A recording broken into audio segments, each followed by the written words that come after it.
All right. Yo. What up, guys? It's your boy TDub, the one and only Mr. Whatsblazing the Sports Mister. I am back at it like a crack at it, giving you boxing geekers this work. Guys, I took just a few minutes away from work, came down some flight of stairs, walked out to the car just to give you guys a little bit of this cooking today. And I want to talk about a fight. I definitely want to highlight this fight more for this video. It's not going to be one of my longest, but I got to give you this work, more condensed work. That way, it's more hardy for you to digest this in the short time I'm going to give it to you. Erickson Lubin taking on Sebastian Fundora. Guys, I am kicking myself in the butt because I did not want to miss this fight. When I heard this fight was happening, I was like, oh man, that's probably going to be a really, really good fight. And I was looking at the start time between Ryan Garcia fight versus Tego and what I believe for Lubin versus Fundora. I was like, you know what? I got time. By the time Garcia fight in, I jump right over there, catch the Lubin fight. And we going to get it rocking, right? It didn't go that way for your boy T-Dub. It didn't go that way for your boy T-Dub. So I'm over there watching the Garcia fight. He's taking on, Tego, and Tego is running around the ring. I got to move it, right? This guy is moving. He must have been listening to MC Hammer. Can't touch this. As he was coming down, even to the ring, the guy danced from the entrance to the ring, the slowest ring walk / dance that I've seen. My boy American Panther traveling the building. What it does, T-Dub, what it do? Salute to the chat, yes sir. I decided to just go live now. I might try to get another one in. I'm at work, but like, you know what? I gotta get this cooking in. I got to get some of it, right? Your boy T-Dub life got a lot busy, but I gotta find a way to keep the blaze burning. So, right, I'm watching the Ryan Garcia fight and calling it, dusting the cobwebs off. I will be live. Come hell high water, I'll be live this weekend. I have to. Aerosmith versus guys, you already know your boy T-Dub gonna be live, like Channel 5, helicopter in the sky, giving you guys that bird's eye work on this here, what we call boxing. So, watching the Ryan Garcia fight really wasn't much of a fight. In my mind, I just knew I wasn't missing the Lubin fight. In my mind, right? Otherwise, I would have checked. I would have switched over because watching the Garcia fight versus Tego fight really wasn't that exciting, right? I wasn't impressed by Ryan. Yes, he got good speed, come forward fighter, still showed some flaws, and he just did the same type of combination, just try to jump in real quick, throw some hot stuff, put some pressure on Tego. But Tego was a mover, wasn't trying to get caught, wasn't trying to get knocked out, was there to survive for the most part. At times, he tried to throw a Garcia, but it really wasn't much of a fight. And then your boy T-Dub looked down after the fight, and I saw someone in the chat. Thank you to whoever was in the chat that time that left in the comments, hey, Lubin just knocked down Fundora. I'm like, what? The fight's happening? I'm kicking my butt. I'm racing like Speed Racer to Showtime so I can flip it on, right? Trying to catch this fight. And I'm coming in, and the first thing I see is Erickson Lubin face. Jesus, man. Woo! That guy's face was messed up, man. I mean, it was messed up. I still have to go back and watch the first few rounds of that. And guys, I wanna find a way. I might see if I can do it on what is that? What is the one called? Dang it! It's another not it's not YouTube. Patreon, right? Patreon. I'm gonna see if I can do like maybe do like a film review on Patreon and possibly be able to kind of like at least watch some of these fights or highlights without getting flagged on YouTube, so we can kind of break some of these things down. But I missed a lot of this fight, and all I'm hearing is, oh, this could be the fight of the year candidate, and I jump right in. T-Dub, I do what I do, man. I'm jumping right in, calling the fight, instantly, right? And from what I was seeing, wasn't going Lubin way. The unofficial scorecard came up, and they had Lubin winning by a round. I'm like, oh man, this must be a good one. Sebastian, from what I've seen, this dude was putting some work in. He was staying inside. Just busy, man. Busy. And a lot of his punches didn't have a lot of power on it, but he was just busy, right? Hooks, uppercut, hooks, uppercut, hooks, uppercut, uppercut, uppercut, hook, uppercut. And from what I've seen, man, Lubin was making a huge mistake. He was making a huge mistake. And let's jump into that, right? So I did go back and I watched enough highlights so I can try to give you guys my breakdown on what I felt was probably some issues that hurt Lubin, and an issue that Sebastian definitely want to work on as well, especially if he start getting those fights with people like Jamal Charlo. So let's get it. And guys, while I'm about to get it, why don't you get to hitting that like button, subscribe to the channel, sharing is caring. Your boy TDub is back. We got to do more. I have to do more videos so I can get back in the YouTube algorithm, which is why the video is not getting posted. So until I can get back in the algorithm, I need you guys to help by either sharing the video, liking the video. I tell friends that watch boxing to watch your boy TDub. Get it hot like August. Let's get it. But not August the singer who got it hot with Jada Pinkett. And not hot like Will Smith, who got it Chris Rock, but he should have been hot at August. All right, now you know what? Different role. Let's talk about it. So in the was it the second round, right? I believe that's where Fundora knocked down Lubin, right? And I'm watching this, right? I see some people, talking about it and not knowing quite what to do. But guys, listen, luckily, I'm not just a guy who talk boxing, and I believe I could talk boxing, okay, with the best of them, not to toot my own horn. I believe I can do okay. I got some improvements I need to improve on.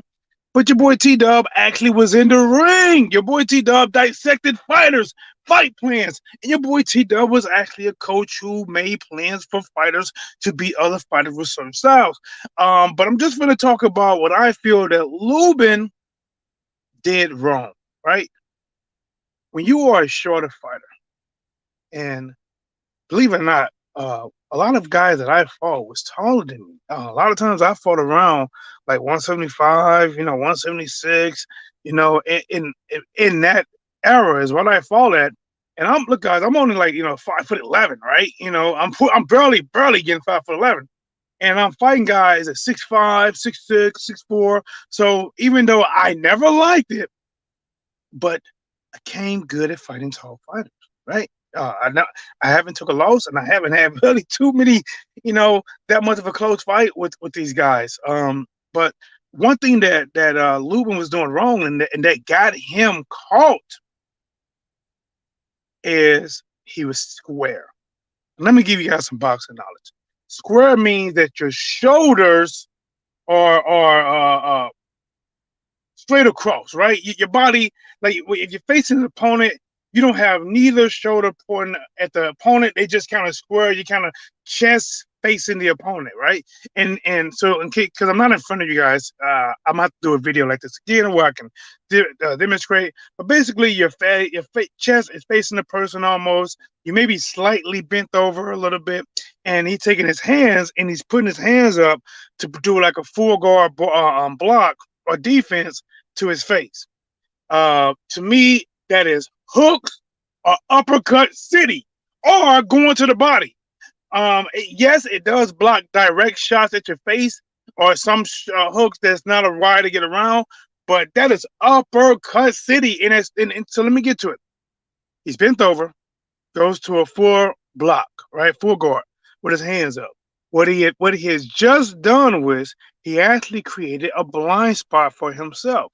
So when Fundora threw that jab and then he turned the jab into an uppercut, Lubin lost track of the right hand because his own guard was in his blind spot. So Lubin probably felt the jab, and he was trying to counter with a right hand, basically creating an even more opening for an uppercut. And it was timed perfectly. Because it's blazing time in the city. Yes, sir. Let's keep it blazing. I'm not sure how much a delay on this one, on this app, but let's keep it cracking. Let's keep it rocking. So, the reason he got dropped is he was too square. I'm probably do a different video and really break this down. He was too square, bent over, create the blind spot. Sebastian threw more than one punch. The first punch, I'm forgetting his name, man. Lubin reacted to because he wanted to try to come after it. He felt the shot, went to throw a shot, and got hit with an uppercut. Bam. Now, in the seventh round, this is where Lubin started to rally a comeback, right? I mean, this is where he was in boxing, he was fighting, right? He was in boxing, he was fighting, trying to get this tall Goliath off of him, and he's throwing these these wider hooks and overhands, and he is dragging Sebastian. The people clearly see him hurt, but since Sebastian hasn't really been in a fight or been hurt like this before, he really didn't know how to react at first. He didn't know how. That's the time you need to lock up, grab your opponent, pull them tight, tuck your head along the other side of their head so that you don't get hit in the clinch, and hold them, make the referee break you guys, and then get space. Well, he didn't know what to do. He was trying to fight back, but when you hurt and trying to fight back, you only open up more opportunities a lot of times for the person that's already got you in that whirlwind. But with that being said, he did do something smart. The guy took a knee. He got backed up to the ropes, getting hit, and something must have happened. Either he was about to go down anyway from getting hit, or he was like, you know what, I gotta take a knee. I'm gonna get dropped or knocked out. And he took a knee, and I think I kind of hear him mouth the F word, from what happened. And then he got up the next round, and in this round, I definitely call that round. He dominated Lubin. And then the ninth round, it was just nothing but punishment, man. Punishment. I don't see how a lot of people wanted this to go on further. I mean, more. Me just looking at his face. Cunningham, who's from St. Louis, was his coach in his corner, and I can understand what he's saying. He's like, man, I don't know the extent of my fighter's damage. This guy's face is rearranged, right? He's looking like, I believe, that guy that played in the Elephant Man. It's just looking like literally like somebody just molding and remolding and just squishing things like balled up Play-Doh, and you put some eyes and mouths and nose on it and say, how does it look? Looks just like that, champ. I heard that it's been confirmed that Lubin had a broke nose and a separated shoulder. Jesus, man, what was he doing to that boy? The separated shoulder. But outside of that, man, if the other things might not be broken, he probably got some deep bone bruising. The guy's cheek was bruised, nose broke, swelling in between his eyebrows, a lump on the right top of his head. You see, if you ain't seen the thumbnail of this picture, I'm pretty sure you can see it when they go off, and just kind of check it out. The guy had so many lumps on him.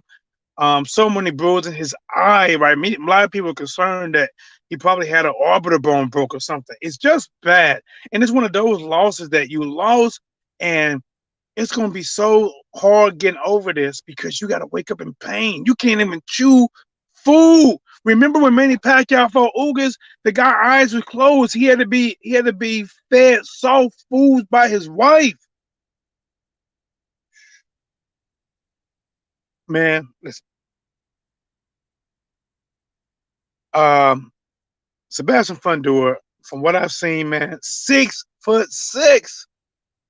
154 pounds. How did he squeeze in those jeans? 6'6", 154 pounds. How did he do it, right? And how does he carry the power at 154 when it looked like just his whole skeleton makeup should weigh 154 pounds, not counting any muscle or flesh or fat that's put on it? And he's down there. And one of the strangest things about this fight is that you would think Lubin would have the advantage on the inside, because he got the shorter arms, more compact arms. He could do more damage on the inside.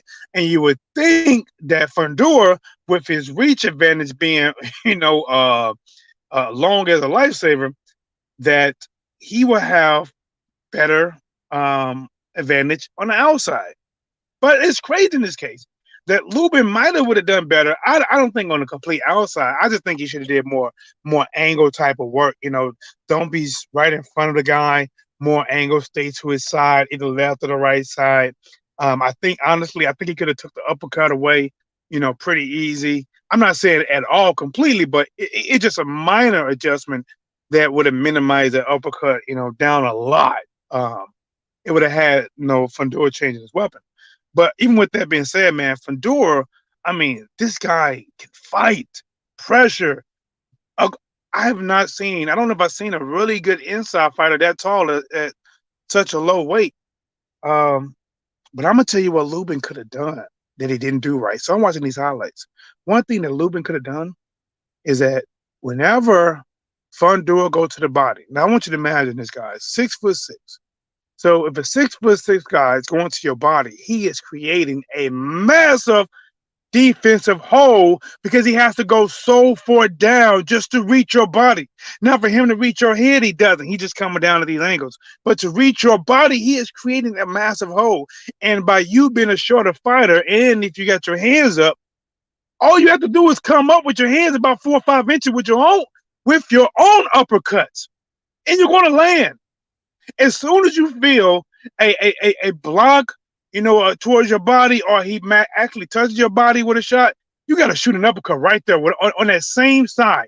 On that same side. If he shoots to the right side, catch, right uppercut, boom. But from what I've heard, is that Cunningham was giving him great advice. Doesn't seem like he was as pleased with Lubin on his style of fighting. Basically, like, what are you doing? Do this, do that, do that. But it looks like Lubin got caught up in that war, in a fight that did not favor him. Matter of fact, he lost. And now you got Fundora, right? He's in line to possibly fight who will be the undisputed champion in the Jamel Charlo fight, and possibly fight Jamel Charlo. And he is so confident that he'll do the same thing to Jamel Charlo. I think he really wants that matchup against Jamel Charlo because he's a straight ahead fighter, because he believes he's a straight ahead fighter, come forward and relies on his power. Well, that fight is, got to see what's going to happen. Man, I'm looking forward to seeing more, from Fundora. I don't think he's going to get that Jamel Charlo fight just next. If he do, I'm looking forward to it. Let's see what happens, man. If he do, how would it happen? What will go down? Let's talk about it. This is your boy TDub. Gotta try to come with a quick video. I know I'm missing some things out there, but if I get a chance to come back on like a lunch break, if I get one, I got your back. TDub, what's blazing the sports? And as always,